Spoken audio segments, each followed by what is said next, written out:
গুনাহ করি, আমরা গুনাহগার। গুনাহ করি কিনা বলেন? পরের সম্পদ নষ্ট করি, পরের হক খাই, অন্যের জমি জোর করে আমরা দখল করি, আমাদের ভিতরে কোনো হালাল হারামের তমিজ নাই, আমরা সুদ খাই, ঘুষ খাই, আমরা কোনো আল্লাহ পাকের কোনো বিষয়ের উপরে আমাদের কোনো নজরই নেই।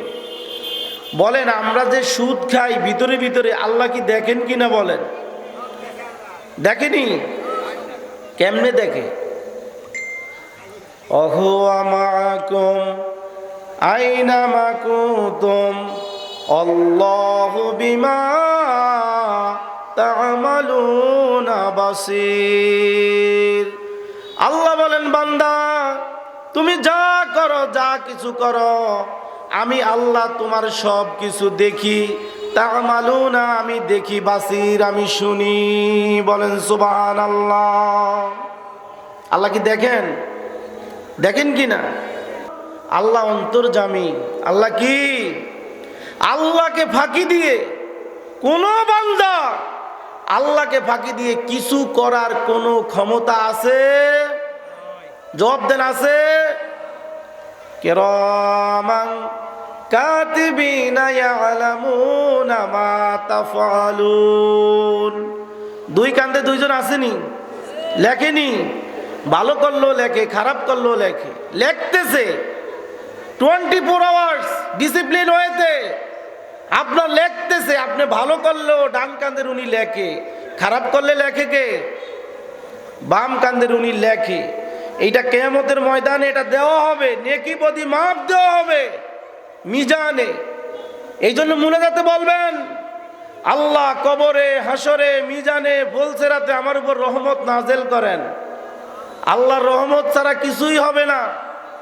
এই জন্য দুইজন দুই কাঁধে লেখতেছে, এটা ওজন দেওয়া হবে, মিজানে ওজন দেওয়া হবে।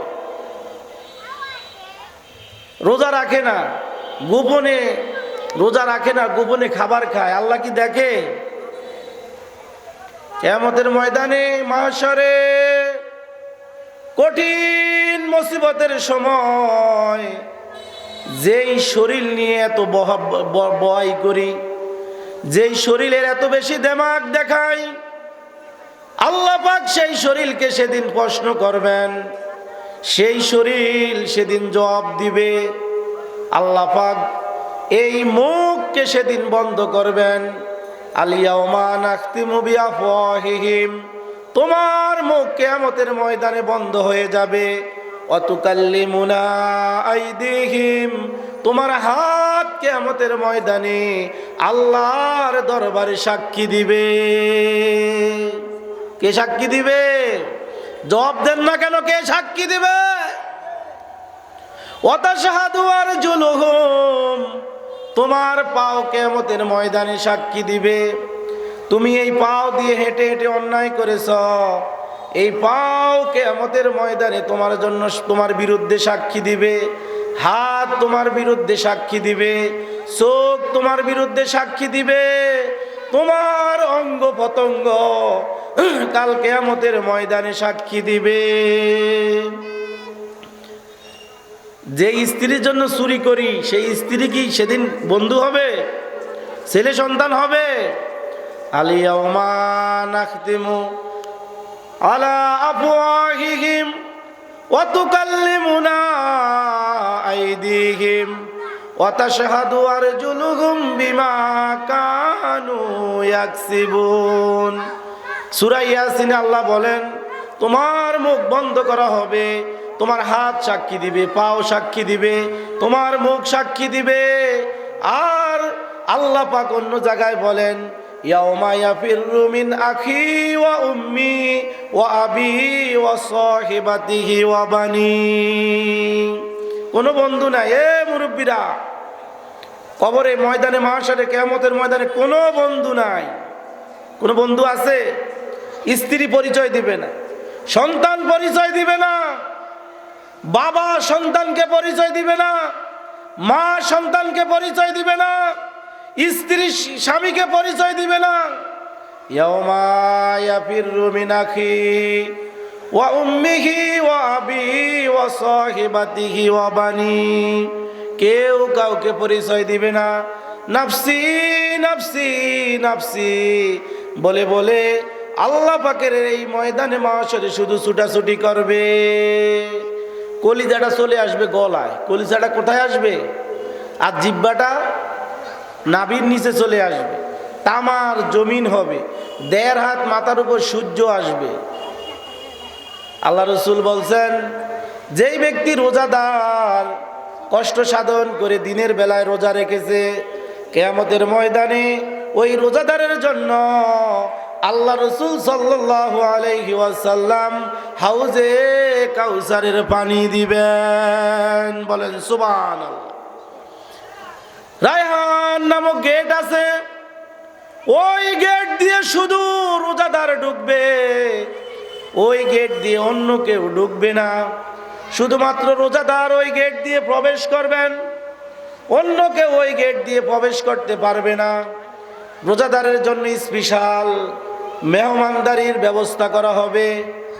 আল্লাহ পাক রোজাদারকে এত বেশি পছন্দ করেন, সারাদিন রোজা রাখার পরে মুখ দিয়ে যে একটা দুর্গন্ধ আসে, ওই দুর্গন্ধটা আল্লাহ পাক বলেন, আল্লাহর নবী বলেন, ওই দুর্গন্ধটা রিহিল মিস্ক, ওই দুর্গন্ধটা মেশকো আম্বরের চাইতেও বেশি আল্লাহর দরবারে প্রিয়। বলেন সুবহানাল্লাহ। মেশকো আম্বরের চাইতেও প্রিয়। সহজ কথা। তাহলে রোজা রাখবো। রোজা কিন্তু 1 মাস আমাদের উপর ফরজ। কয় মাস? 1 মাস ফরজ। অথচ আপনি যদি 1 মাস রোজা রাখেন, আল্লাহ নবী সাল্লাল্লাহু আলাইহি ওয়াসাল্লাম বলছেন, 1 মাস রোজা রাখার কারণে আল্লাহ পাক তোমাকে 12 মাস রোজা রাখলে যেই সওয়াব তোমার আমলনামায়, সেই সওয়াব দান করবেন আল্লাহ। বলেন সুবহানাল্লাহ। আল্লাহ রাসূল সাল্লাল্লাহু আলাইহি ওয়াসাল্লাম আমাদেরকে রহমত নিয়ে এই জমিনের মধ্যে আসছেন। অন্যান্য নবীরা বলছেন যে আমাদেরকে নবী বানাইয়েন না, আমাদেরকে আখিরি জমানার নবীর উম্মত বানান। বলা হয়েছে কেন? এত এই উম্মতের এত মর্যাদা, এরা যদি মান কামা রমাদান ঈমানাও ওয়া ইহতিসাবান গুফিরা লাহু মা তাকাদ্দামা মিন যামবি।